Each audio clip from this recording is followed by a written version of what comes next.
some instructional needs and challenges you might feel like you have coming up with this lesson? So I've been struggling a lot with making my lesson accessible to all learners in my classroom, specifically students who may or may not be on the spectrum, because I've been teaching these lessons and it seems like it's not really clicking for some of these students. Yeah.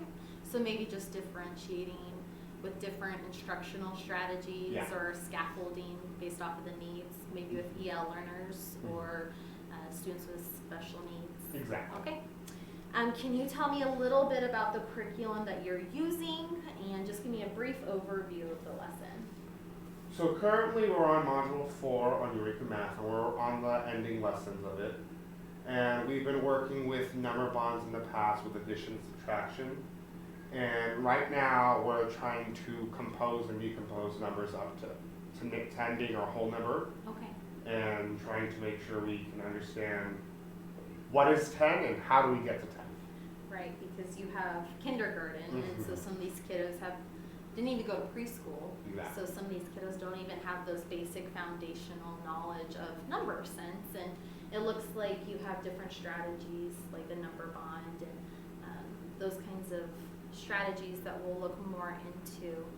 So I know we've also talked about this before. The goal for the coaching cycle is to identify, to learn, and to improve. And today in our pre-observation, I hope that we are able to identify one or two CSTP standards, just goals, like the SMART goals we're also going to review as well for your teaching profession. And then we will learn from the pre-observation and really take away some of the instructional strategies that you hope to walk away with, that you feel like is going to better prepare your students for the lesson.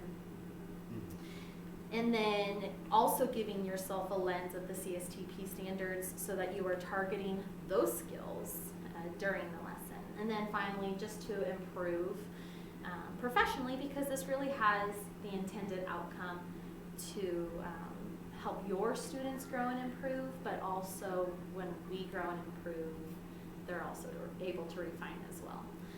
So let's look a little at this lesson real quick that you'll be teaching, and thank you for getting this to me ahead of time because I know that's a lot of prep and a lot of work for you. Is this how you normally prepare for anything coming up? Yes.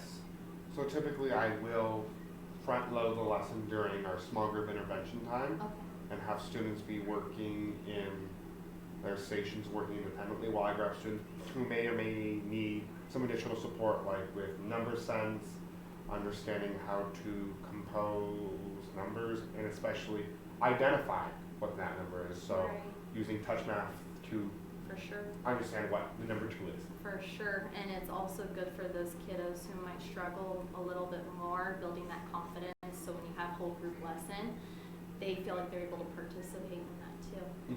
All right, thank you.